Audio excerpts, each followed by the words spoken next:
Welcome to competitive maths tutorial. ये geometry of circle series का lecture number 2 है। आज के इस वीडियो में हम लोग कुछ ऐसे कॉन्सेप्ट्स देखने जा रहे हैं जो कि सीखने के बाद आप लोग को लगेगा कि ये तो काफ़ी कुछ नया है, पहले कभी कहीं किसी किताब में देखने के लिए नहीं मिला या कहीं से पढ़ने के लिए नहीं मिला। ठीक है, तो इस वीडियो में आप लोग काफ़ी कुछ नया सीखने जा रहे हैं और नया इसलिए भी सीखना जरूरी है क्योंकि एग्ज़ाम में अगर थोड़ा भी क्वेश्चन ट्विस्ट होता है और आपका कॉन्सेप्ट क्लियर नहीं होगा तो फिर वहाँ पे क्वेश्चन बनाने में दिक्कत हो सकता है। ठीक है, तो इसलिए लास्ट तक इस वीडियो में बने रहिए और देखते हैं हम लोग क्या क्या कुछ सीख सकते हैं। सबसे पहला देखिए सरकमफेरेंस क्या है। सरकमफेरेंस के बारे में आप लोग को पता है कि सरकमफेरेंस होता है पेरीमीटर ऑफ सर्किल, है ना। किसी भी शेप का जो पेरीमीटर होता है मतलब उसका घेराबंदी। अब सर्किल के केस में स्पेसिफिक नाम दे दिया गया उसको सरकमफेरेंस। सरकमफेरेंस होता कितना है ये भी पता है, 2 पाई आर। ठीक है, अब सर्किल का सरकमफेरेंस 2 पाई आर क्यों होता है ये सोचिए, कभी सोचा है? जब सर्किल के बारे में स्टडी हो रहा था एकदम इनिशियल स्टेज में, कई हजार मतलब कम से कम 300 BC में, तो साइंटिस्ट उस समय में जब सर्किल को स्टडी कर रहे थे तो देखा कि किसी भी शेप का सर्किल हो उसके सरकमफेरेंस और डायमीटर का रेशियो हमेशा एक फिक्स नंबर आता है, उसको ले लिया गया क्या, पाई। पाई ग्रीक अल्फ़ाबेट का 16th नंबर है। ठीक है, अब डायमीटर ये डी बराबर क्या होता है भाई, तो ये रेडियस प्लस रेडियस होता है। ठीक है, यहाँ बीच में सेंटर है तो डायमीटर बराबर 2r, तो सी बराबर क्या लिख सकते हैं, पाई इंटू डी कहें या पाई इंटू 2r कहें। तो सरकमफेरेंस सी बराबर क्या आ गया यहाँ से 2 पाई आर। तो सरकमफेरेंस का फॉर्मूला सी बराबर 2 पाई आर इस सर्किल के इस पाई के डेफिनेशन से आता है। ठीक है, और पाई का वैल्यू हम लोग जानते हैं 3.14 लिया जाता है या 22/7 लिया जाता है। ठीक है, इसके अलावा पाई के बारे में काफ़ी कुछ जानने के लिए जिससे रिलेटेड एक वीडियो इस चैनल पे है, तो आप लोग उसको ज़रूर देखें, उसमें काफ़ी कुछ अच्छी जानकारी है।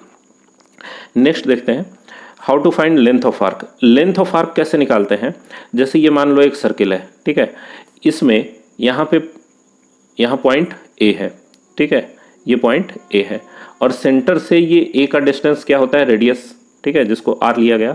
अगर ये पॉइंट ए इसके सरकमफेरेंस पर मूव करता है इधर से घूमते हुए, फिर वापस अगर ए पर आता है तो टोटल कितना डिस्टेंस कवर होता है भाई, 2 पाई आर डिस्टेंस कवर होगा सरकमफेरेंस के बराबर।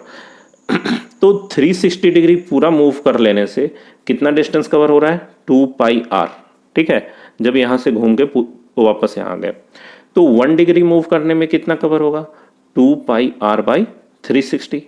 और ये अगर पूरा नहीं घूमे, यहाँ से घूम के यहाँ रुक जाए, बी पर आकर रुक जाए पॉइंट ए। ठीक है, और थीटा डिग्री मूव करे, तो भाई थीटा डिग्री अगर मूव होगा तो कितना रास्ता तय होगा, theta by 360 into 2 pi r. ठीक है, तो ये ए से बी पर आने में कितना रास्ता तय हुआ, theta by 360 into 2 pi are.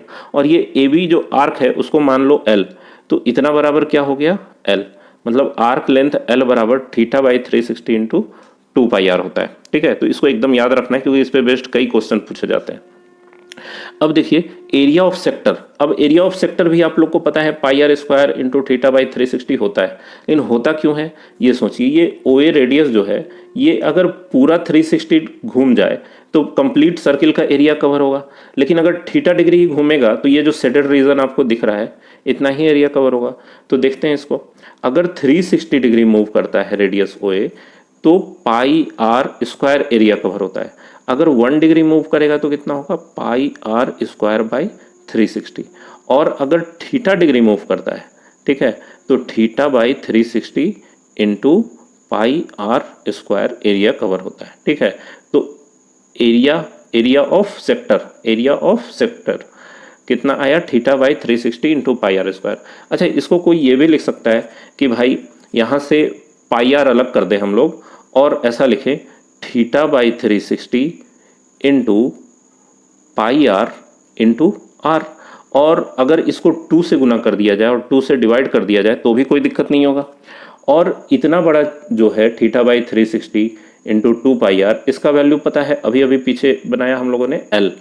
तो एरिया ऑफ सेक्टर ए बराबर और क्या लिखा जा सकता है, 1/2 एल इंटू आर। ठीक है, arc length into radius, area of sector. ठीक है, इसको भी याद रखना है, बहुत इंपॉर्टेंट फॉर्मूला है ये भी और ये भी। नेक्स्ट देखिए कॉन्सेंट्रिक सर्किल्स क्या है। अगर दो सर्किल का सेंटर एक ही हो, ठीक है, तो उसको हम लोग कॉन्सेंट्रिक सर्किल्स कहते हैं। ठीक है, और जब कॉन्सेंट्रिक सर्किल्स होते हैं तो फॉर्मेशन होता है रिंग का, ये एक रिंग का फॉर्मेशन हो रहा है। ठीक है, इस रिंग का भी एरिया निकाला जाता है। भाई इस रिंग का एरिया किसी को निकालना हो तो ये कंप्लीट बड़े वाले एरिया में से इस छोटे वाले एरिया को काट के अगर कोई घटा देगा तो रिंग का एरिया बन जाएगा, है ना।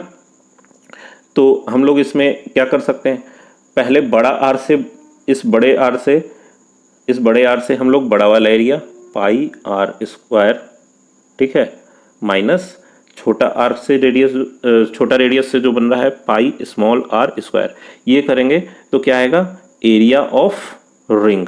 ठीक है, ये क्या है भाई, एरिया ऑफ रिंग। ठीक है, इस रिंग का एरिया। अब यहाँ से पाई कॉमन ले लें तो क्या बन जाएगा, r square minus r square. अब पाई इधर अलग रखो और a square minus b square का फॉर्मूला क्या होता है, r plus r into r minus r. अब आर माइनस आर क्या है, ये इस रिंग का विड्थ है। ठीक है, बड़ा रेडियस में से ये छोटा रेडियस घटा देंगे तो ये जो विड्थ है रिंग का, उसको अगर हम लोग मान लें स्मॉल डी तो इसको लिखा जा सकता है पाई, स्मॉल डी नहीं कैपिटल डी मान लेते हैं क्योंकि स्मॉल डी से डायमीटर का कंफ्यूजन भी हो सकता है। तो pi D into r plus r. ठीक है, तो ये क्या है, area of ring, pi D into r plus r. ठीक है, या pi r square minus r square तो है ही। और देखिए क्या है, कॉन्ग्रेंट सर्किल्स। अब दो सर्किल्स को कॉन्ग्रेंट कब कहेंगे, जैसे देखो ये एक सर्किल है और ये एक सर्किल है, इन दोनों को कॉन्ग्रेंट तब कहा जा सकता है जब इनका रेडियस बराबर हो। ठीक है, जैसे इसका रेडियस अगर r1 है और इसका रेडियस अगर r2 है, ठीक है, और r1 इक्वल टू r2 होगा, तब हम लोग कहेंगे दोनों सर्किल क्या है, कॉन्ग्रेंट है। ठीक है, मतलब इक्वल रेडियाई अगर होगा तो सर्किल्स कॉन्ग्रेंट होंगे। इसके अलावा देखिए सर्कम सर्किल क्या है, सर्कम सर्किल क्या है, it is the circle drawn around the triangle. ठीक है, around a triangle in such A way that vertices of triangle lies on this circle. मतलब किसी ट्रायंगल के चारों तरफ से अगर कोई सर्किल ड्रॉ किया गया है तो उसको हम लोग सर्कम सर्किल कहेंगे, और उस ट्रायंगल के तीनों वर्टेक्स वो ए बी और सी उस सर्किल पर होने चाहिए। अब ये सर्कम सर्किल तो है, इसमें है क्या, O A equal to O B equal to O C भी होगा। क्यों होगा, क्योंकि ये तीनों रेडियस का काम कर रहा है। ठीक है, ध्यान से देखिए, ये सेंटर है और ओ बी ओ ए और ओ सी क्या है, रेडियस है। तो ये याद रखना है कि सर्कम सर्किल जब भी बनता है तो ओ ए ओ बी ओ सी बराबर। इन सर्किल क्या है, अब अगर ट्रायंगल के भीतर कोई सर्किल बनता है तो उसको हम लोग क्या कर सकते हैं, इन सर्किल। ठीक है, इन सर्किल में क्या है, इसमें भी हम लोग देख सकते हैं कि O A equal to O B equal to O C equal to क्या होना चाहिए, आर। ठीक है, ओ ए ओ बी ओ सी बराबर आर होगा।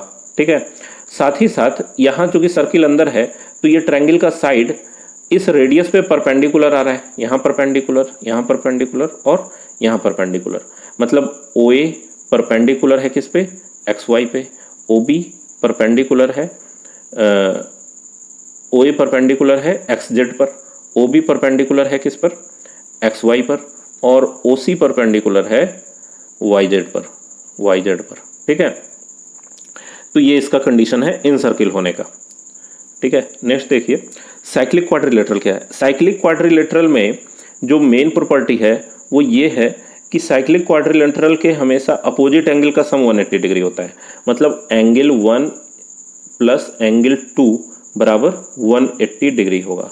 इसके अलावा और एक प्रॉपर्टी होता है कि इस साइक्लिक क्वाड्रिलेटरल का, ये देखो एंगल 3 जो है ये एक्सटीरियर एंगल है, बहिष्कोण। ठीक है, एंगल 3 बराबर होगा ये दूर वाले एंगल 1 के। ठीक है, एंगल 1 के। इसी तरीके से कोई इस साइड अगर खींचता है तो ये एंगल इसके साथ बराबर होगा।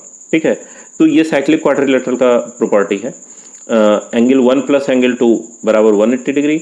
इसी तरीके से एंगल डी और एंगल बी का सम जो होगा वो भी 180 होगा।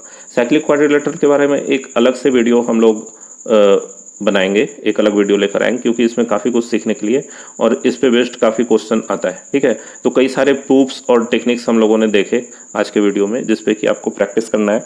उससे रिलेटेड क्वेश्चन भी जल्दी ही आगे के वीडियोज़ में आपको मिलेगा। ठीक है, तो मिलते हैं नेक्स्ट वीडियो में, प्रैक्टिस करते रहिए।